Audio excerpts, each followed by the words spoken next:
14 मई 2022 को social science का exam होने वाला है टर्म 2 का। और टर्म 2 में क्या क्या क्वेश्चन आ सकता है ये एक प्रोबेबिलिटी है, और जो पिछले एक्सपीरियंस को देखते हुए ये एक 100% अनुमान लगाया जा सकता है कि 2016, 2018 और 2020 का क्वेश्चन पेपर जो सेट 1, सेट 2, सेट 3 अगर आप देखेंगे तो वहाँ से टॉपिक उठता है और तो उसी टॉपिक को थोड़ा सा घुमा फिरा के क्वेश्चंस को पूछा जाता है। तो इसी के चलते मैंने एक सीरीज चलाया है, 3 वीडियो में ऑलरेडी अपलोड हो चुका है, ये चौथा वीडियो है सोशल साइंस का और ये अंतिम वीडियो है। और इसमें एक लिंक आपको दिया होगा डिस्क्रिप्शंस में सारे वीडियो का, और साथ साथ जो सैम्पल पेपर है एक आने की संभावना है सीबीएसई को छोड़कर, एक अलग से क्वेश्चन पेपर प्रैक्टिस के लिए सेट किया गया है, वो मेरे द्वारा सेट किया गया है, तो उसका मैंने कि लिंक डाला हुआ है डिस्क्रिप्शंस में। उसके बाद जाके क्वेश्चन पेपर का प्रैक्टिस क्वेश्चन पेपर का एक अलग से मैंने यूट्यूब चैनल खोल दिया है और उसका भी लिंक उसमें डाला हुआ है, वहाँ जाके भी आप सारे क्वेश्चंस को प्रैक्टिस कर सकते हैं। मेरा मकसद है कि किस तरीके से कोई भी स्टूडेंट, कमज़ोर से कमज़ोर भी स्टूडेंट जो 40 में 38 मार्क्स से आसपास लेके आए या 38 से ऊपर लेके आए, उसी चलते ये जो वीडियो है बनाया गया है। तो good luck for your examination, for the coming examination. 28 अप्रैल से आपका एग्ज़ाम स्टार्ट है, 28 अप्रैल 2022 से। और ये सोशल साइंस के साथ साथ मैं मैथ और साइंस का भी क्वेश्चंस डाल दिया हूँ, सैम्पल पेपर सारे सब्जेक्ट का डाला हुआ है, जो सीबीएसई के द्वारा उसका भी, और जो मेरे द्वारा प्रैक्टिस क्वेश्चन किया गया या एक वल्नरेबल है कि वो क्वेश्चन आ सकता है उसको डाला गया। तो चलिए जो सोर्स का बेस पर कि read the source given below and answer the question that follows. तो सोर्स है कि मूवमेंट इन द टाउन, जो एनसीईआरटी बुक है वहाँ से लिया गया है कि जो नॉन कोऑपरेशन मूवमेंट था वो टाउन में किस तरीके से स्टार्ट हुआ था, कि movement started with the middle class participation in the cities, कि शहरों में जो मध्य वर्ग थे, जो पढ़े लिखे थे, एजुकेटेड थे और वो कुछ कमाने लग गए थे, उनके पास कुछ पैसा आ गया था, तो उसको मिडिल क्लास कहा जाता था, उसमें वो उन्होंने शहरों में भाग लिया। वहाँ से स्टार्ट हुआ नॉन कोऑपरेशन मूवमेंट। कौन कौन और कैसे कैसे शहर में भाग लिए, तो उसका डिस्क्रिप्शन दिया हुआ है कि 1000 of the students left government control school and colleges. यहाँ से क्वेश्चन ही पूछ सकता है कि how does non cooperation movement started in the cities. ये स्टार्ट आपको ध्यान देना था। यहाँ पर ये भी आंसर लिखना है कि head master and teacher resigned, lawyers gave up their legal practices. ये 2018 में क्वेश्चन आया हुआ है, मैंने ऑलरेडी इस पर वीडियो प्रिपेयर कर चुका हूँ। The council election were boycotted in most provinces, उसमें 8 प्रोविंसेस थे, तो सारे प्रोविंसेस में जो असेंबली इलेक्शन होना था या काउंसिल इलेक्शन होना था, सिर्फ मद्रास को छोड़कर सभी जगह पर वहाँ पर बायकॉट किया गया। सिर्फ जस्टिस पार्टी जो मद्रास में है, वो जो नन ब्राह्मण की पार्टी थी, उन्होंने भाग लिया। और the party were the Justice Party, the party of the non Brahmans felt that entering the council was one way to gaining some power और something that usually only Brahman had access, कि उनको जनता पार्टी को लग रहा था कि सभी को जो ब्राह्मण्स लोग ही हमेशा जीतते हैं, इसलिए हम लोग भाग नहीं लेंगे, हम लोग चुनाव लड़ेंगे।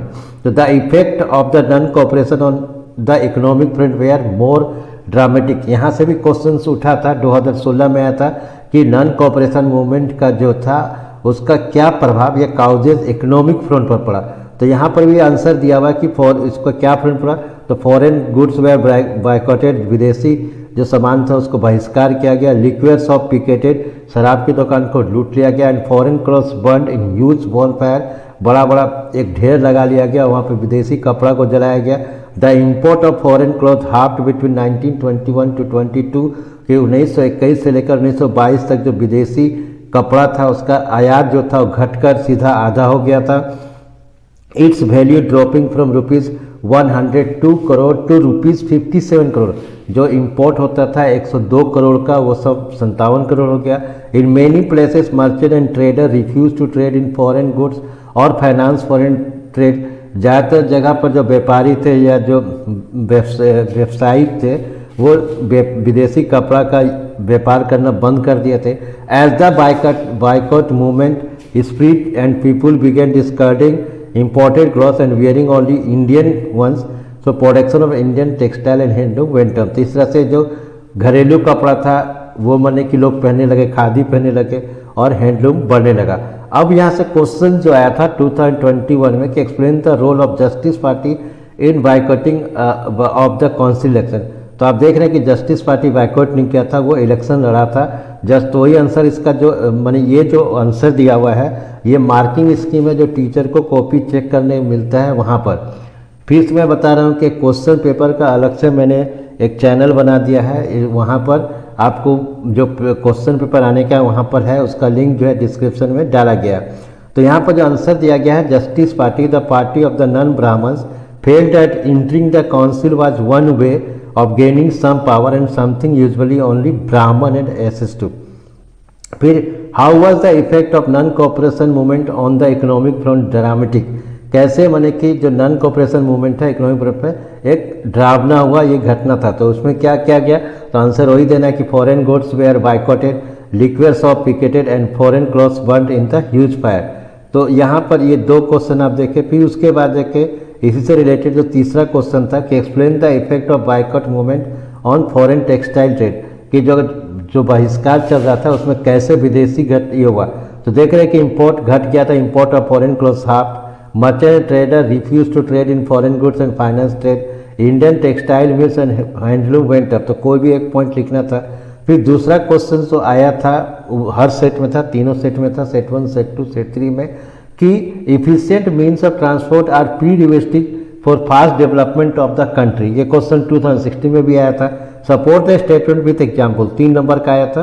तो ये जो आंसर्स है ये मार्किंग स्कीम से लिया गया जो टीचर्स को कॉपी चेक करने करता है। तो means of transport are prerequisite for fast development of the country, कि जो अगर यातायात का साधन होगा तो देश में विकास तेजी से करेगा। कैसे करता है, तो इसका आपको जो पॉइंट दिया गया है कि for carrying passenger and things from one place to another, कि जो पैसेंजर्स को एक जगह से दूसरे जगह ले जाया जा सकता है ट्रांसपोर्ट के द्वारा। Raw material can reach factory faster, कि अगर फैक्ट्री को कोई भी रॉ मटेरियल चाहिए, अगर शुगर इंडस्ट्री को शुगर, कॉटन टेक्सटाइल को कॉटन, तो वहाँ पर वो जो रॉ मटेरियल तुरंत पहुँच जाता है, माने कि अगर आपका यातायात का साधन अच्छा हो तो। फिर the movement of the finished goods from their supply location to demand location necessary the need for transport, कि जहाँ पर सामान बनता है और जहाँ पर डिमांड है वहाँ पर भी ट्रांसपोर्ट की ज़रूरत है। Mobility of work labour force also increases, कि अगर लेबर को भी एक जगह से दूसरी जगह ले जा सकता है। Some people are engage in facilitating the movements are known as trader, कुछ लोग जो है कुछ व्यक्ति व्यापारिक व्यवहार करते हैं उसी बिजनेस का, तो ट्रेडर कहते हैं। Who make the products come to the consumer, वो जो उपभोक्ता के पास सामान लेके जाते हैं बाई ट्रांसपोर्ट द्वारा ही। Today the world has been converted into a large village with the help of efficient and fast moving transport, कि आज के समय में जो दुनिया है एक माने कि बड़ा गांव हो गया है इसी एफिशिएंट और फास्ट मूविंग के लिए। इसका जो PDF है ये आपको इसका भी लिंक डिस्क्रिप्शन में दिया होगा। और एक बहुत ही जल्द मैं ऐप लॉन्च कर रहा हूँ, 5 अप्रैल से ऐप आ रहा है, और ऐप में आप जाके डायरेक्ट क्लास भी कर सकते हैं। वहाँ पर ईयरली सब्सक्रिप्शंस आपको करना होगा और वहाँ पर आपको सारे सब्जेक्ट का क्लास भी चालू होगा। वो 5 अप्रैल में लॉन्च हो रहा है, तो आपका उसका भी लिंक जो है आने वाले वीडियो में वो दिया जाएगा। तो function of the political, next question है describe any 5 function of the political party, कि राजनीतिक दल का जो फंक्शंस क्या क्या कार्य हैं। तो ये जो 2018 में भी आया था, तो इसको भी देख रहे हैं। तो functions of political party, party contest election, party चुनाव लड़ती है, party put forward different policy and programmes, की पार्टी जो है वो अलग अलग पॉलिसी और प्रोग्राम सामने रखती है। पार्टी ले decisive role in making laws, party जो है कानून बनाने के लिए अलग अलग रोल निभाता है। Party form and run government, party जो है सरकार बनाती है, सरकार चलाती है। देश से पब्लिक ओपिनियन, वो पब्लिक का विचार लेती है। Play the role of the opposition, अगर पार्टी चुनाव नहीं जीतती है तो विपक्ष में बैठती है तो उसको रोल करते निभाती है अपोजिशन का। Access to the government machinery and welfare scheme, सरकारी मशीनरी और वेलफेयर स्कीम चलाती है सरकार। तो इसी तरह से रिलेटेड 5 पॉइंट आपको लिखना है। फिर उसके बाद देखिए क्वेश्चन नंबर 4 जो है ये भी मैंने कि आया हुआ है, 2016 में आया था। और ये सब जो क्वेश्चंस है आपको जो 14 मई 2022 को है वहाँ पर ये टॉपिक सीधा उठेगा, आएगा, सिर्फ क्वेश्चन घुमा के देगा लेकिन आंसर यही होगा। तो bank plays an important role in economic development of the country, support the statement with example, कि बैंक जो है देश का विकास में, आर्थिक विकास में महत्वपूर्ण भूमिका निभाती है। तो इसको आपको जस्टिफाई करना है एग्जाम्पल सहित में। तो roles of the bank in economic development of the country, कि एक आर्थिक क्षेत्र में बैंक का क्या रोल है, क्या भूमिका है, वो देख रहे हैं। तो there is a huge demand for loans for various economic activity, कि बहुत सारा डिमांड है लोन्स का अलग अलग एक्टिविटीज़ के लिए। Bank make use of the deposit to meet the loan requirement of the people, कि जिसको लोन की ज़रूरत है, जिस व्यक्ति को, उसको बने कि डिपॉजिट जमा लेकर उसको देती है। Bank mediate between the those who have surplus fund and those who are in need of this fund, कि बैंक जो है एक मध्यस्थता की भूमिका भी निभाती है, जहाँ पर जिसके पास ज़्यादा फंड है वो जमा करे बैंक में और जिसको ज़रूरत है उसको लोन दे। They charge a higher interest rate on loans than what they are offer on deposits, की वो जो चार्ज है वो high rate of interest charge करता है और वो मैंने कि ऑफर डिपॉजिट भी करता है। तो जैसे अगर मैंने कोई जमा करता है तो अगर वो 5% इंटरेस्ट उसको दे रहा है, तो जो लोन लेता है उसको 6% देगा और 1% जो है वो इनकम है बैंक का। वही लिखा है नेक्स्ट पॉइंट कि they charge from borrowers and what is the paid to the depositor is their main source of income. जैसा हम बताया कि 6% जो लोन लेता है उसको देता है और जो जमा लेता है उसको 5%, 1% या बैंक को प्रॉफिट होता है तो वो मेन इनकम है। Banks promote all the sector of the economic through loans, bank जो है सारे सेक्टर को लोन थ्रू देता है। तो यही पर पॉइंट है। फिर नेक्स्ट क्वेश्चन है 5 का, credit sometime pushes the borrower into situation from which recovery is very painful. ये पहली बार क्वेश्चन आया था कि माने कि अगर कभी कभी जो लोन है वो फायदा पहुंचाने की जगह बहुत दुखदायी पहुंचता है, तो एग्जाम्पल्स के साथ देना है। तो ये बुक में इसका था, तो credit push the borrower in situation from which recovery is painful. क्या क्या होता है, it happen when the borrower is not able to repay the loan, कि जो कोई लोन लिया और उसको प्रॉफिट नहीं हुआ फिर उसको लौटा नहीं पाता तो दुखदायी होता है। Many at times caught in to the situation of debtor, और वो कर्ज के जाल में फंस जाता है। To repay her loan person has to sell a portion of his or her land, कि अगर उसको लोन चुकाने के लिए उसको ज़मीन बेचना पड़ता है। तो the situation of the person get much worse than before, कि और स्थिति जो है व्यक्ति की खराब हो जाती है। फिर सोर्स है यहाँ पर, तो यह प्रोडक्शन अक्रॉस द कंट्रीज, ये जो सोर्स है ये मतलब लिया गया है कि आपको प्रोडक्शन कैसे कैसे अलग होता है। तो इसको आप पढ़िए, यहाँ पर इसमें लिखा हुआ है कि मिडिल जो 20th सेंचुरी के मिडिल में जो प्रोडक्शन था वो देश के अंदर होता था, लेकिन क्या होता है कि what cross the boundaries of these countries where raw material food step and finish good, तो कच्चा माल और जो जमा है वो क्या होगा। तो colony such as India exported raw material and food stuff imported finish good. जब कॉलोनियल था, अंग्रेज का ज़माना था, तो उस समय जो था कि कच्चा माल हम लोग यहाँ से विदेश भेजते थे और बना हुआ सामान वापस मंगवाते थे। Trade was the main channel connecting distant country, और इस तरह से दूसरे देशों से जुट गया। Was before large company called multinational company होगा, यहाँ पर किसी को मल्टीनेशनल कंपनी कहते हैं। फिर हो गया foreign trade and integration of market, जब विदेशी व्यापार हुआ तो बाजार इंटीग्रेटेड हुआ, एक दूसरे से जुड़ा, जिसको ग्लोबलाइजेशन भी कहते हैं। तो foreign trade creates an opportunity for the producers to reach beyond the domestic market, कि विदेशी व्यापार जो है, जो प्रोड्यूसर है, कंपनी है, तो उसको देश का बाजार के साथ साथ विदेश का भी बाजार मिल जाता है।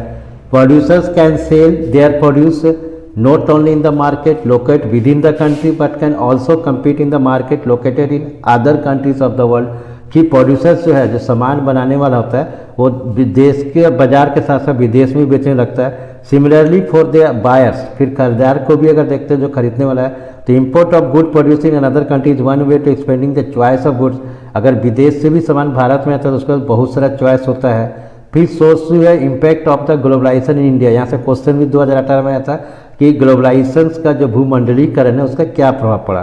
तो ग्लोबलाइजेशन एंड ग्रेटर कंपटीशन एवं प्रोड्यूसर, इससे बहुत ज़्यादा कंपटीशन बढ़ गया लोकल और फॉरेन प्रोड्यूसर्स में भी। तो इसका एडवांटेज हुआ कि जो अर्बन एरियाज है वो और अच्छा हो गया। कंज्यूमर्स को there is a greater choice before this consumer को पहले एक सामान उपलब्ध होता है, लेकिन अब कम कीमत में उसको और अच्छा सामान क्वालिटी का मिलने लगा। Who now enjoy improve quality and lower price of the several products. As a result these people today enjoy much higher standard of living. फिर प्रोडक्शन अक्रॉस कंट्री से जो क्वेश्चन है कि how are multinational companies a major force in connected to country of the world, कैसे connect करता है। तो यहाँ पर 4 दिया हुआ है कि मल्टीनेशनल जो MNC can form and utilise the connection between national economies, कि देश का अर्थव्यवस्था को जोड़ता है। Help in the integration of world market, वो सामान दुनिया का कहीं बाजार में मिल जाएगा सेम कीमत में। मल्टीनेशनल कॉर्पोरेशंस में also outsource their production process of in less developed nation to reduce cost, और वो वहाँ से भी आउटसोर्स करता है जहाँ कम कीमत उसका पड़े। फ्लो ऑफ इंफॉर्मेशन और ऑल्सो अवेलेबल। फिर नेक्स्ट है foreign trade off integration market से कि how does foreign trade become a main channel in connecting countries, कैसे विदेशी व्यापार एक दूसरे को जोड़ता है। तो यहाँ पर शुरुआत में ही आंसर दिया हुआ है कि foreign trade creates an opportunity for the producer to reach beyond the market domestic market, कि जो प्रोड्यूसर्स है उसको विदेश, जो घरेलू बाजार है उसके साथ विदेश का ही बाजार मिल जाता है। Producers can sell their produce not only in the market located with in the country but also competed in market located in other country, विदेश में भी है। यहाँ पर तीसरा पॉइंट होगा, फोर्थ टाइप हो गया technology also helps in expanding foreign trade. फिर यानी इसी में से कोई पॉइंट लेता है। फिर impact of globalisation in India से दिया हुआ है कि how is globalisation beneficial for consumers, कैसे ग्लोबलाइजेशन कंज्यूमर्स के लिए फायदेमंद है। तो ये क्वेश्चंस ऐसे भी उठ के आ सकते हैं। तो greater choice before the consumers, कि कंज्यूमर्स के पास और ज़्यादा चॉइस है। इम्प्रूव क्वालिटी अच्छा मिल रहा है। फिर lower price of several product, कि हर प्रोडक्ट का कीमत घट जा रहा है। People enjoying high standard of living, तो यहाँ तक हो गया। फिर ये मैप का क्वेश्चन है, एक आपको हिस्ट्री से आएगा, दो ज्योग्राफी से आएगा। तो यहाँ पर पहले उस समय जो आया था, तो यहाँ पर पहला जो 1, 2 दिया हुआ है कि places where the Indian National Congress session was held. फिर movement of indigo planter was started, तो इंडिगो तो आपको चंपारण होगा, और प्लेसेस इंडिया सेशन हर जगह हुआ, तो वहाँ जो दिया होगा कि कहाँ पर उससे पकड़ना है। फिर यहाँ से उस समय 4 आया था, इसमें 2 आएगा आपको कि सरदार सरोवर डैम कहाँ पर है, भिलाई आयरन स्टील प्लांट कहाँ है, पुणे सॉफ्टवेयर कहाँ है। तो ये जो यहाँ से दिया हुआ है, तो इसका मैप में हम आंसर जो कहाँ कहाँ क्या है उसका दिखा दिए हैं। तो यहाँ दिया नरोरा है, तो ये एटॉमिक रिसर्च वाला है। चंपारण जो हिस्ट्री का बी था वो था इंडिको का था। फिर इंदौर दिया हुआ है, कहाँ पर है, भिलाई जो स्टील प्लांट है। सरदार सरोवर डैम है वो दिखा दिए हैं, पुणे का भर दिए हैं। फिर उसके बाद जाके मद्रास यहाँ पर सेशन हुआ था उसका दिया हुआ है ये। फिर इसके बाद जाके कोची। तो इस तरह से आप इसको देख सकते हैं, PDF भी इसका अवेलेबल है। तो अब